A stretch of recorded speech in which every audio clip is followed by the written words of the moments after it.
Hello student, welcome back to my YouTube channel commerce only commerce. पिछले class में हम लोगों ने कैश बुक के अंतर्गत डबल कॉलम कैश बुक बनाना सीखा, यानी कि कैश और बैंक से रिलेटेड जो ट्रांजेक्शन होता है उसका एंट्री हम लोग कैश बुक में किस तरह से करके चलते हैं वो मैंने बताया। प्लस काउंटर एंट्री किस किस सिचुएशन में होता है वो भी मैंने बताया। इसीलिए जो बच्चे या स्टूडेंट उस वीडियो को नहीं देखे हैं, जाकर उस वीडियो को पहले देख लीजिए, मैंने प्ले लिस्ट में डाल दिया है।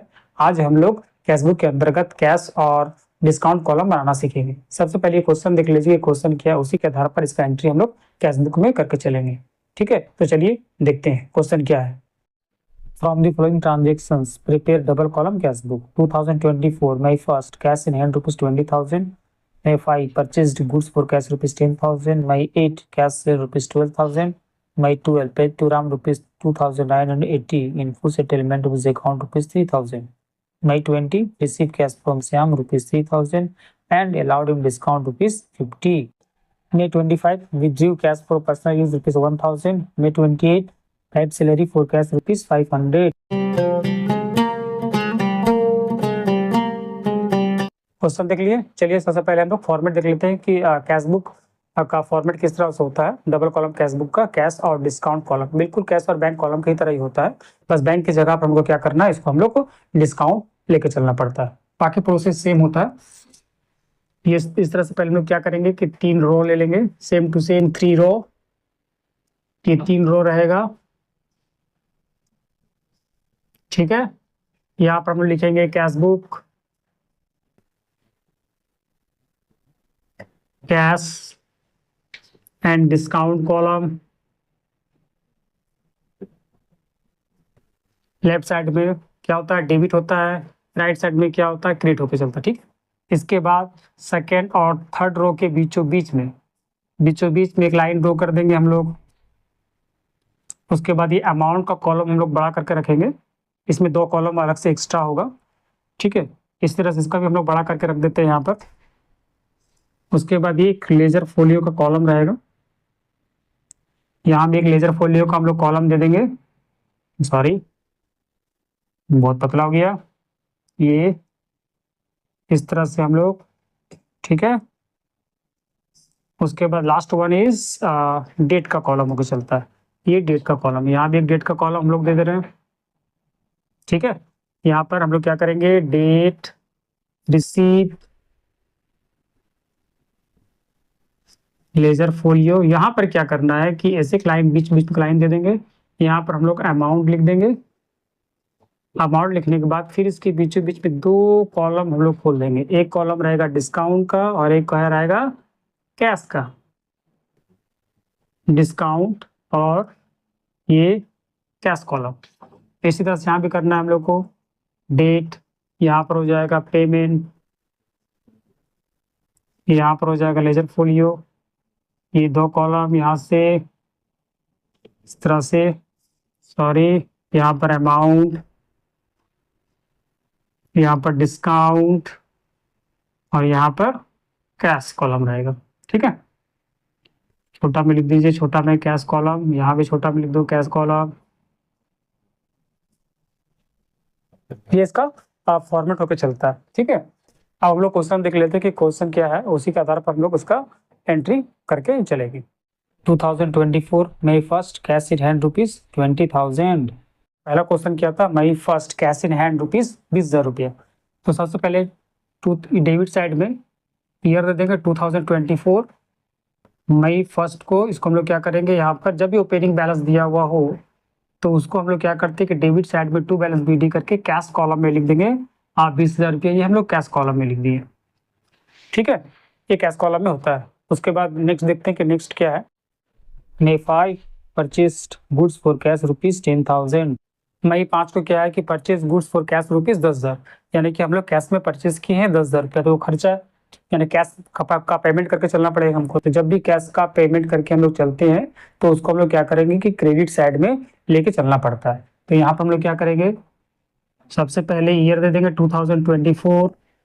मई कितना तारीख था, 5 तारीख। May 5 को यहाँ पर क्या लिख देना है, बाय परचेजेस अकाउंट करके कितना लिख देना है हमको, कैश में 10,000 रुपया, ये हम लोग लिख दिए, ठीक है। उसके बाद नेक्स्ट देखते हैं कि नेक्स्ट क्या है। May 8 के सेल रुपीज 12,000। 8 मई को हम लोग क्या किए कि कैश सेल किए हैं 12,000 रुपया का। 8 मई को कैश सेल 12,000 रुपया किया, यानी कि कैश सेल हो गया तो कैश क्या हो रहा है, कैश रिसीव हो रहा है, इसीलिए यहाँ पर कैश रिसीव होगा। मई 8 तारीख को टू सेल्स अकाउंट करके कैश कॉलम में कितना में लिख देंगे, 12,000 रुपये। ठीक है, क्लियर। अब देखते हैं कि नेक्स्ट क्या है। May 12 paid to Ram rupees 2,980 in full settlement of his account rupees 3,000। इस क्वेश्चन का ट्रीटमेंट थोड़ा ध्यान से देखिएगा आप लोग। रमेश को हम लोग क्या किए कि 2,980 रुपया पेमेंट करके गए, अब फुल सेटलमेंट हो गया, यानी कि 3,000 रमेश हमसे पा रहा था, लेकिन उसको हम वो क्या किए हैं कि सिर्फ 2,980 रुपया ही उसको हम लोग पेमेंट करके गए, यानी 20 रुपया जो है 20 रुपया क्या हो रहा है वो हमको डिस्काउंट रिसीव हो रहा है। तो डिस्काउंट रिसीव होता है तो वो क्या होता है, एज पर रूल वो क्रेडिट साइड में जाता है, मतलब क्रेडिट होता है, तो हम लोग डिस्काउंट को क्या करेंगे, क्रेडिट में लेके चला, यानी ये जो डिस्काउंट जो है, जो क्रेडिट साइड में जो डिस्काउंट लिखा हुआ वो डिस्काउंट रिसीव है, और जो डेबिट साइड में जो डिस्काउंट लिखा हुआ वो डिस्काउंट अलाउड है। जब भी हम लोग कैश पेमेंट करके चलेंगे तो उस कंडीशन में हम लोग को डिस्काउंट मिलेगा, यानी क्रेडिट साइड में लेके चलेंगे, और जब भी हम लोग को रिसीव होगा, कैश रिसीव होगा और उसके अगेंस्ट में अगर हम लोग कोई डिस्काउंट देके चलते हैं तो वो डिस्काउंट अलाउड होता है और वो डेबिट साइड में को चलता है। तो यहाँ पर हम लोग क्या करें, राम को हम लोग पेमेंट किए 2,980 रुपया इन फुल सेटल 3,000 रुपये का। ठीक है, तो इसका एंट्री में क्या करके चलना है, पहले यहाँ डेट लिख देते हैं हम लोग, मई 12 बाय क्या था, राम, बाय राम से काउंट करके डिस्काउंट हमको कितना मिला, 20 रुपये डिस्काउंट मिला, और राम को कितना पेमेंट करके गए, 2,980 रुपया। ये क्लियर हो गया। उसके बाद नेक्स्ट देखते हैं कि नेक्स्ट क्या है। May 20 receive cash from Shyam rupees 3,000 and allowed him discount rupees 50। इसका भी ट्रीटमेंट ध्यान से देखिएगा आप लोग। मई 20 receive cash from Shyam rupees 3,000 allowed him discount 50। Ramesh से जो है हम लोग 3,000 रुपया हम लोग रिसीव किए हैं और उसको हम लोग डिस्काउंट दिए हैं 50 रुपये। ठीक है ना, डिस्काउंट अलाउड किए। तो इसको हमको क्या करना है, यहाँ पर डेबिट साइड में मई 20 को लिखना है, टू किससे रिसीव कर रहे हैं, cash receive from Shyam, Shyam से रिसीव किए, बाय श्याम से काउंट करके कितना रिसीव किए, 3,000 रुपये रिसीव किए, ये 3,000 रुपये रिसीव लिख दिए और कितना डिस्काउंट दिए, 50 रुपये डिस्काउंट देके गए। यानी कि जब भी हम लोग कैश रिसीव करेंगे और उसके अगेंस्ट में अगर कुछ डिस्काउंट होता है तो वो डिस्काउंट अलाउड कहलाता है। यानी कैश रिसीव होगा तो वो डिस्काउंट अलाउड होगा, यानी कैश जब रिसीव होता है तो वो डेबिट साइड में होता है, तो डिस्काउंट भी जो रहेगा वो भी डेबिट साइड में होकर चलता है। और जब भी हम लोग कैश पेमेंट करके चलते हैं तो उसमें क्या होता है, वो डिस्काउंट रिसीव होता है। ठीक है, क्लियर। उसके बाद नेक्स्ट क्या है, May 25 withdraw cash for personal use rupees 1,000। 25 तारीख को क्या हो रहा है कि पर्सनल यूज के लिए हम लोग 1,000 रुपया निकाल रहे हैं, यानी पर्सनल यूज के लिए। जब भी प्रोप्राइटर जो होता है या बिजनेस का जो मालिक होता है, अगर पर्सनल यूज के लिए अगर बिजनेस से पैसा निकाल के चलता है तो वो क्या कहलाता है, वो ड्रॉइंग्स कहलाता है। और ड्रॉइंग्स में क्या होता है कि कैश जो होता है वो आउट हो जाता है बिजनेस से। ठीक है, तो ये पेमेंट हो गया, तो इसको हम लोग पेमेंट साइड में लिखेंगे। 25 तारीख को यहाँ लिख देंगे, मई 25 को क्या लिखेंगे, बाय ड्रॉइंग्स करके कितना है, डिस्काउंट में कुछ नहीं, ड्रॉइंग्स हो जाएगा 1,000 रुपये। ठीक है, उसके बाद नेक्स्ट देख लेते हैं कि नेक्स्ट क्या है। May 28 paid salary forecast rupees 500। 28 तारीख को क्या किया जा रहा है कि 28 तारीख को सैलरी पेमेंट किया जा रहा है। सैलरी कितना पेमेंट किया जा रहा है, 500 रुपये। तो सैलरी जो है वो सैलरी क्या ऑर्गेनाइजेशन का क्या है, खर्चा है कि इनकम है, वो खर्चा है। और जब भी कोई खर्चा होता है तो कैश क्या होता है, कैश आउट होकर चलता है, यानी कैश का हम लोग पेमेंट करके चलते हैं। तो जब कैश का पेमेंट करके चलेंगे तो वो किस साइड होकर चलेगा, क्रेडिट साइड में लेके चलना है। यानी कि आप आपको क्या करना है, डेट पे लिख देना है 28 तारीख को बाय सैलरी अकाउंट करके कितना कैश पेमेंट किए हैं, 500 रुपये ये पेमेंट करेंगे। ठीक है, क्लियर। अब इसको हम लोग को बैलेंस ही करके चलना है, बैलेंस वाला दोनों साइड मैच करके चलना है, जिससे हमको ये पता चल जाए कि कैश इन हैंड कितना बचा हुआ है। ठीक है, तो हम लोग क्या करेंगे, ये दो कॉलम इस तरह से ये हो गया, फिर यहाँ भी दो कॉलम, इसको हम लोग क्लोज करेंगे।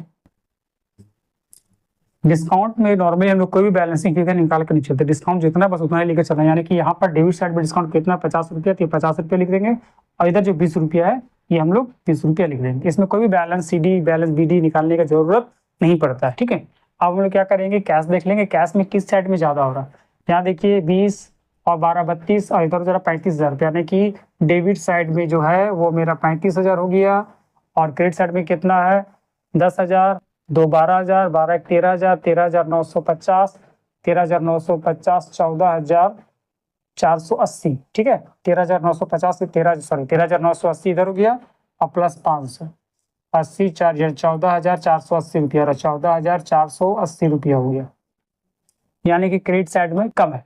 तो हमको क्या करना है कि डेबिट से जो ज्यादा रहता है वही उसी को हम लोग कॉलम में लेके चलते हैं। तो यहाँ ज्यादा है तो 12 32 इधर हो गया 35,000 और यहाँ भी 35,000 हो गया।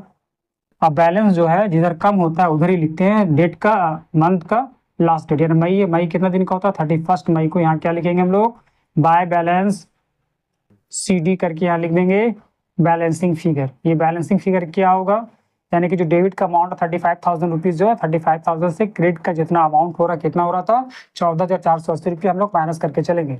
यानी कि कितना हो जा रहा है 35,000 में से 35,000 माइनस 14,480 हम लोग माइनस कर देंगे, 0 5 के 5 0 2 के 2, 20,520 रुपया हो रहा है, 20,520 रुपया। ये मेरा बैलेंसिंग फिगर हो गया। उसके बाद नेक्स्ट मंथ में जब मुलाकातें हैं 2024 जून 1 को इसको हम लोग ब्रोक डाउन करके लेके आए, यानी कि जो पिछला महीना का था इस महीना हुआ के ब्रोक डाउन हो गया, कितना हो गया 20,520 रुपया।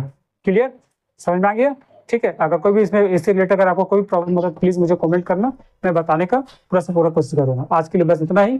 वीडियो अच्छा लगे तो प्लीज सब्सक्राइब कर देना, लाइक भी कर देना, हो सके तो अपने फ्रेंड को शेयर भी कर देना। मिलते हैं नेक्स्ट वीडियो में, तब तक के लिए बाय।